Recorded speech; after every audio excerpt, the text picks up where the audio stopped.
Bueno, mi nombre es Gastón Paltengui, soy médico especialista en clínica médica y en salud social y comunitaria. Actualmente tengo a cargo la coordinación del área salud integral del adulto joven y del adulto mayor de la carrera de medicina en la Facultad de Ciencias de la Salud de la Universidad Nacional de Entre Ríos, por lo cual trabajar sobre el tema es un doble desafío para mí porque me compromete en lo profesional, pero también en la formación de los futuros profesionales del área de la salud. Por eso, para mí, más allá del compromiso que implica esto, no quise profundizar mucho más allá de lo que iban a hacer acá los colegas. La fisiología es un área que me apasiona y la docencia me vio nacer de la mano de la fisiología, y quienes me precedieron en la presentación han sido realmente muy completos en su desarrollo. Por eso me pareció importante ver qué podía aportar desde la medicina y también desde el área que no se vaya a trabajar precedentemente. Y ustedes escucharon muchas veces a quienes estuvieron hablando antes usar muchos términos como tenían que ver con, usaron la palabra padecimiento, usaron la palabra sufrimiento, usaron la palabra incomprensión, usaron la palabra falta de escucha. Todos en algún momento de sus disertaciones hicieron referencia a estos conceptos. Por eso a mí me pareció interesante trabajar una visión diferente, que es hablar sobre la fibromialgia, los caminos de la fibromialgia y los sentires de la fibromialgia. No hablarlo tanto desde lo que es la medicina, sino las trayectorias que tienen que hacer los pacientes que llegan al diagnóstico, los trayectos que tienen que hacer durante la enfermedad y todos los sentires que van atravesando cada uno de ellos. Porque me parece que representa a quienes son hoy los promotores de estas jornadas, que son la gente de la Federación, y representa a todos ustedes, que son los que se están formando en este aspecto. Entonces me pareció interesantísimo enfocarlo desde ahí. Hicimos un pequeño estudio de lo que sería básicamente el caudal de pacientes con el diagnóstico ya de la enfermedad. Esto representó básicamente una encuesta que ya había sido enviada con antelación a las diferentes sociedades científicas y básicamente ha tenido muchas respuestas de todo el país y de todo el mundo. Lo que hicimos fue adaptar esa encuesta a muchos de los que están hoy acá presentes, que seguramente muchos habrán respondido sobre ellas, y muchos que no están presentes que también lo hicieron. Por eso la idea era compartir con ustedes estos resultados sobre las diferentes preguntas que se fueron haciendo online. La respuesta era de carácter anónima y de esa manera nos permitió arrojar algunos datos que son compartidos con muchas de las cosas que quizás lo dijeron desde el punto de vista científico, pero ahora lo que nosotros estamos demostrando es lo que pasa en el terreno, lo que pasa en la realidad. Cuando se indagó respecto del sexo de los que respondían con el diagnóstico ya establecido, el 97,6% refirió corresponder a individuos del sexo femenino. El resto se distribuyó entre individuos de sexo masculino y entre quienes prefirieron no manifestar su sexo. Básicamente acá no intentamos establecer ningún tipo de discriminación de género, ni mucho menos, pero cuando estamos hablando de que desconocemos la causa, no podemos negar que pueda existir algún grado de relación ligado a diferentes tipos de cromosomas, y dentro de ellos cromosomas están los cromosomas sexuales. Por eso nos pareció pertinente establecer la pregunta, pero también considerar a aquellos que prefieran no manifestarlo. Esta manifestación no se aleja de lo que el especialista en reumatología hoy presentó, que es una enfermedad predominante en el sexo femenino. Respecto de la edad, indagamos respecto de lo que sería la edad actual al momento que se responde la encuesta y la edad al momento del diagnóstico. Fíjense que realmente es muy interesante ver que el 40% de quienes respondieron están en el rango etario entre los 46 y los 55 años y el 32% entre los 36 y los 45 años. Fíjense que el 70% de los casos aparecen en adultos jóvenes, ¿sí?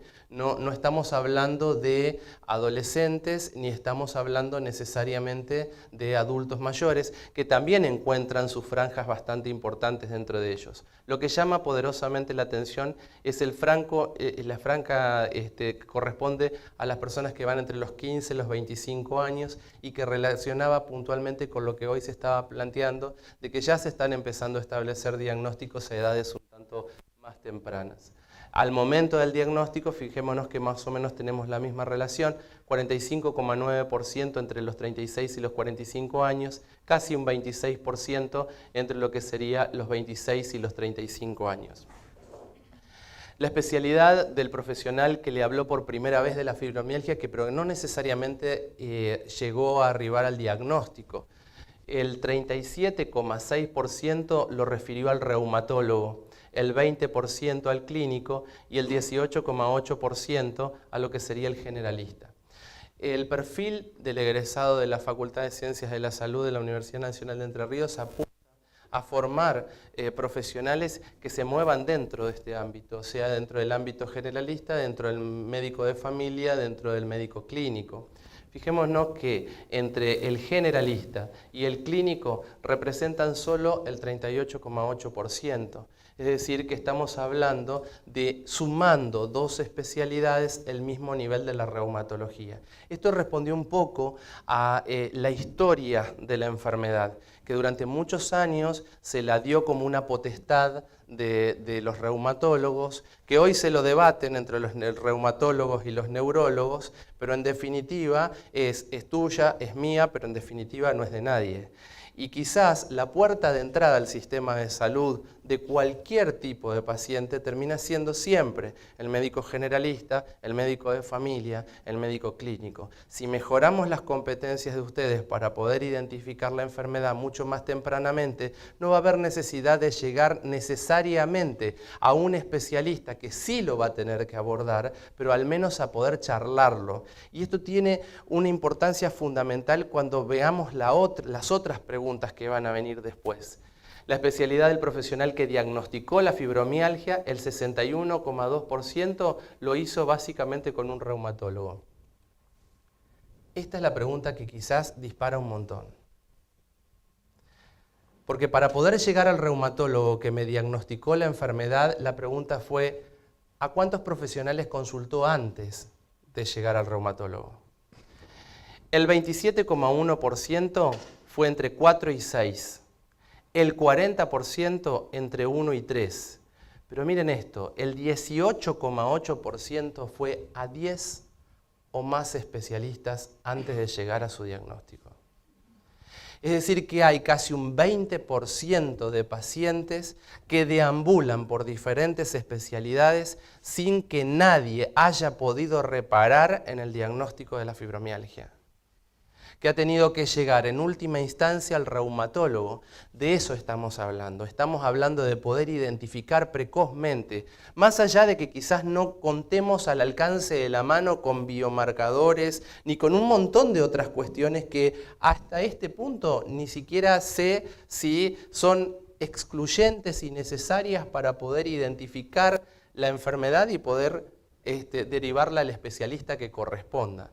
Porque en el medio de todo este camino de llegar a la enfermedad y de continuar en la enfermedad, hay todo un manoseo, entre comillas, que es absolutamente innecesario y que si lo queremos ver en términos de economía y de gasto público, estamos hablando de un montón de pacientes que están haciendo estudios innecesarios, invasiones innecesarias para llegar a una enfermedad que hoy por hoy, con herramientas clínicas suficientes, podemos abordar. Los síntomas que más le molestan, obviamente estamos hablando de casi el 78,8% habló del dolor, pero hay un 13% que habló sobre los trastornos del sueño y un 8,2% que habló sobre otros síntomas que después vamos a trabajar un poquito. Las actividades del día que más se veían comprometidas, fíjense que casi el 86% habló sobre las tareas de la casa. También esto tiene que ver muchas veces con las cuestiones culturales y estas cuestiones de género que poco a poco se van rompiendo, pero tiene que ver con que la mayoría de las pacientes que padecen esta enfermedad, estábamos hablando de mujeres, y que la cotidianeidad de las actividades que desarrolla la mujer están dentro del ámbito de la casa. En la cultura del hoy, para las mujeres de la edad que afecta la enfermedad, representa prácticamente la mayor proporción de las cosas en las que compromete. Ustedes van a ver que quizás hay unos valores bastante heterogéneos que nos suman un total de 100%, porque acá la encuesta, digamos, activaba la posibilidad de poder responder varias cuestiones. Fíjense que el 68,2% se comprometió también en el descanso y en el trabajo que se hacía esencialmente fuera de la casa.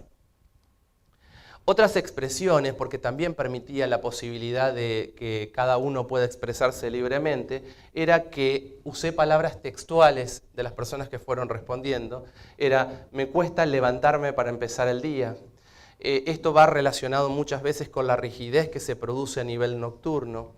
El moverme fuera de mi casa, el hacer cola para pagar o cobrar, no soporto estar parada, sentada mucho tiempo, y ahí entrábamos en una gran diferencia, porque había personas que manifestaban no poder estar sentadas mucho tiempo y había personas que manifestaban no poder estar paradas mucho tiempo.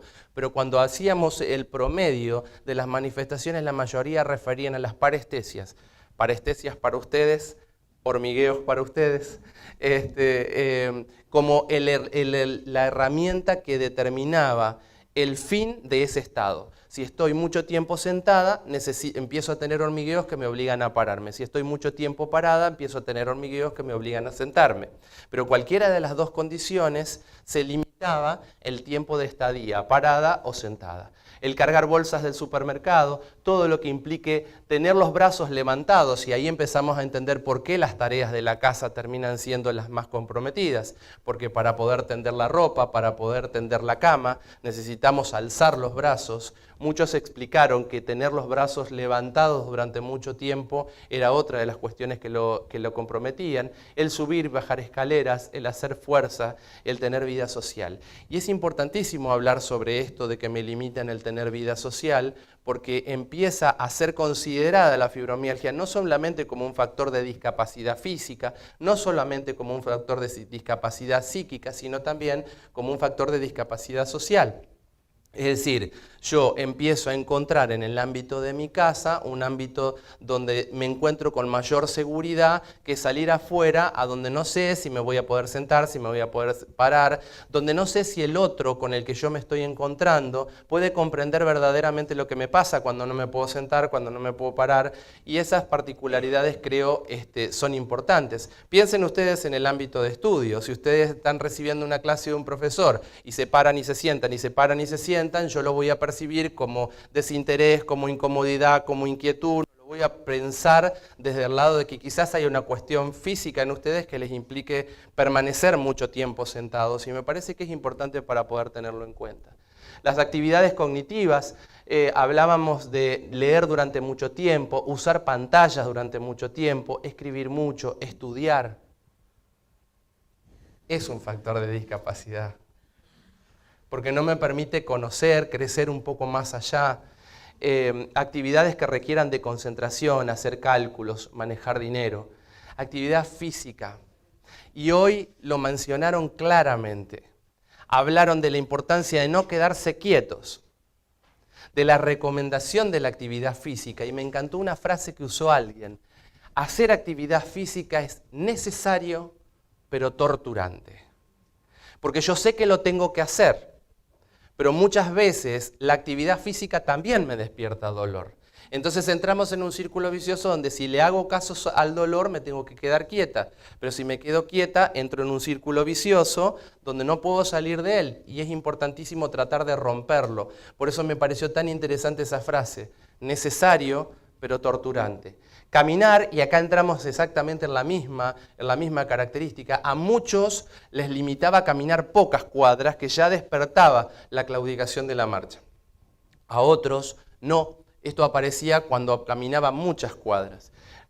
Una cosa que quizás no preguntamos en la encuesta es cuál era el nivel de actividad física previo al diagnóstico de la enfermedad, porque eso quizás pueda hablar del nivel de tolerancia que uno pueda tener eventualmente previo al ejercicio y de esa manera puede haber desencadenantes en las pocas o en las muchas cuadras.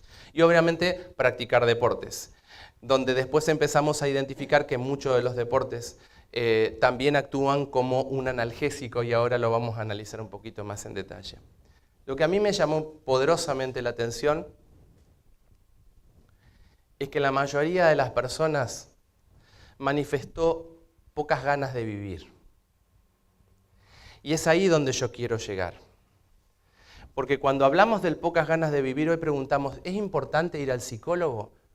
Pero por supuesto que es importante ir al psicólogo. Lo que pasa es que hay que entender que ir al psicólogo no está representando ir al psicólogo porque yo estoy inventando la enfermedad, sino porque tengo que tener un marco de contención para la enfermedad.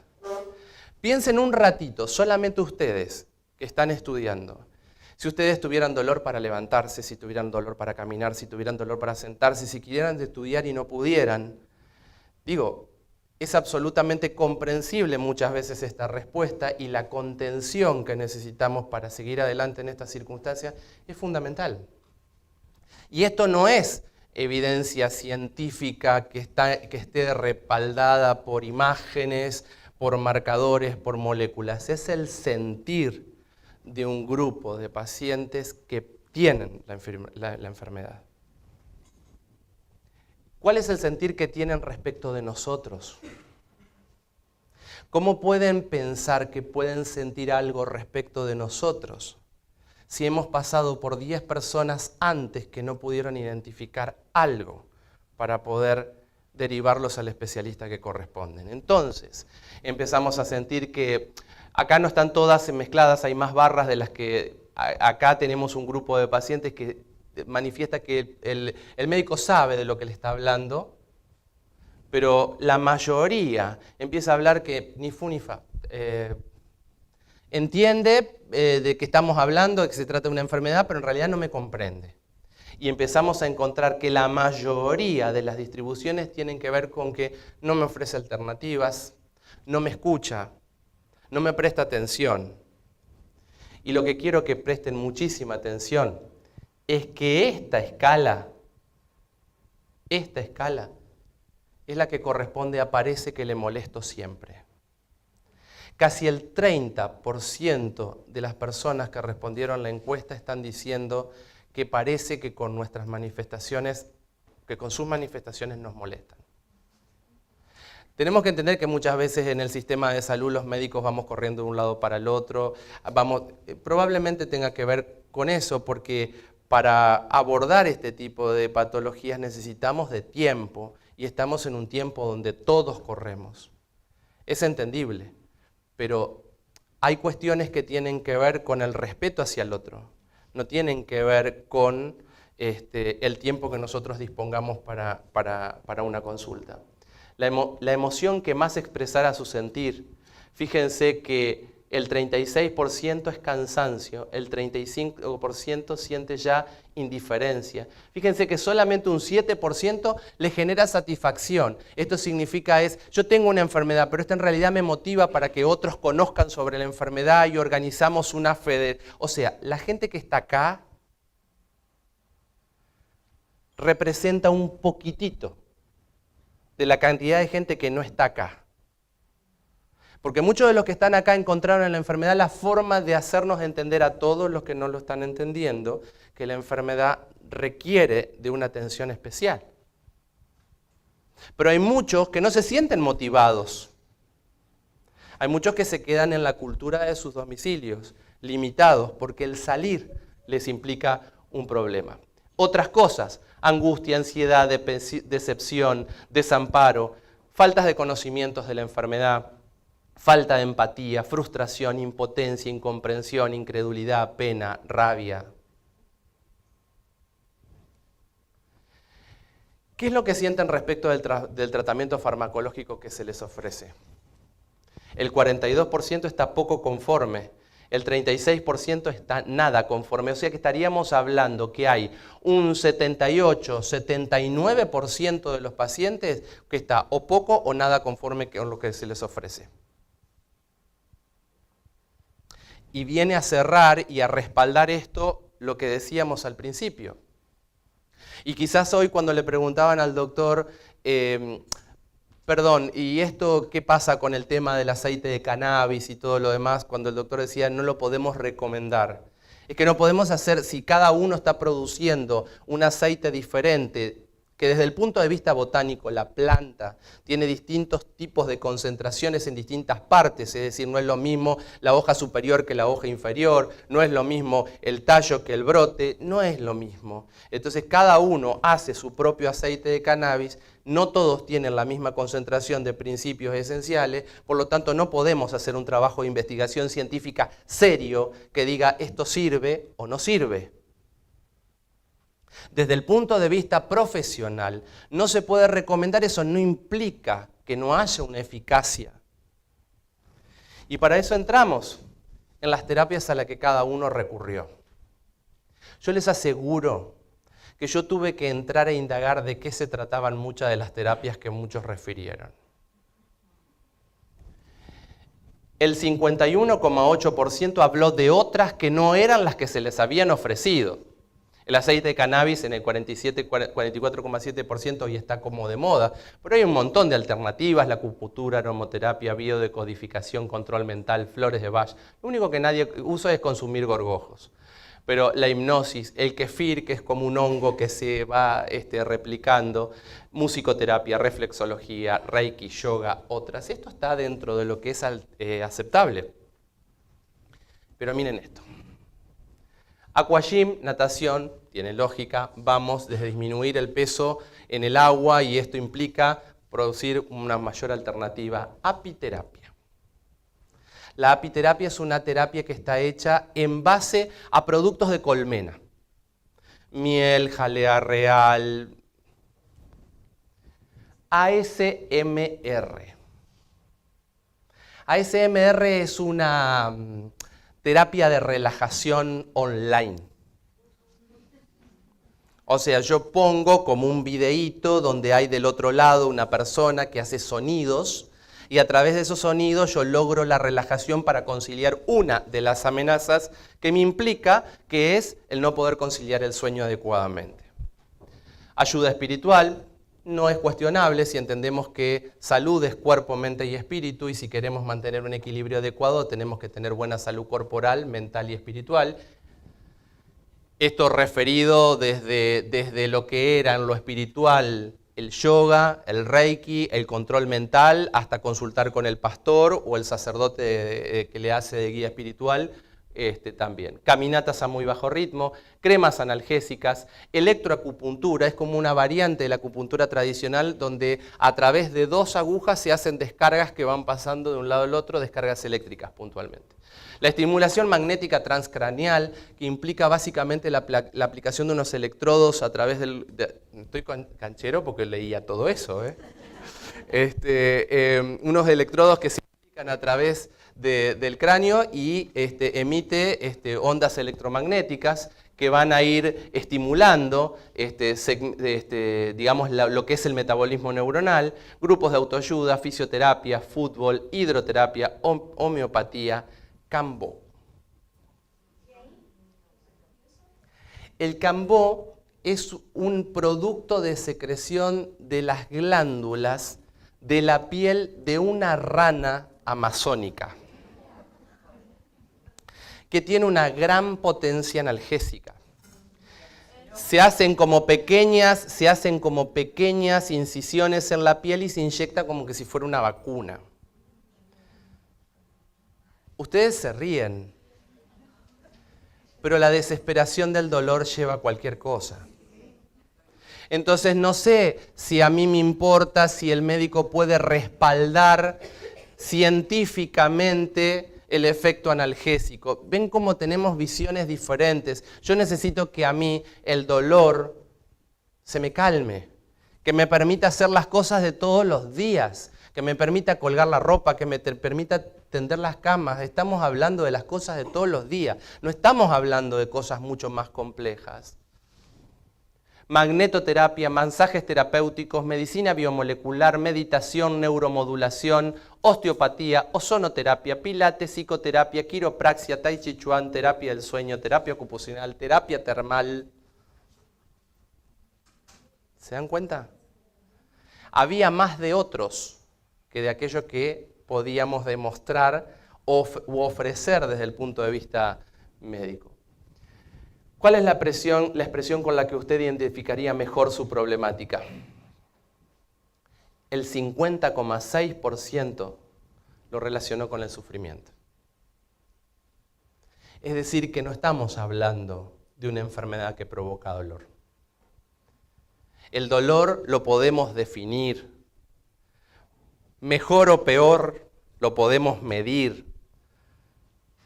Pero el sufrimiento es mucho más que el dolor.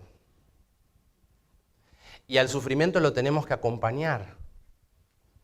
Y es ahí donde uno tiene que llegar con aquellos especialistas que lo correspondan. Por eso, para mí, me pareció central entender a la fibromialgia como una enfermedad no de dolor, sino una enfermedad de sufrimiento. Es básicamente encontrar una palabra que utilizaron hoy en el transcurso de las exposiciones previas, que es la de padecimiento.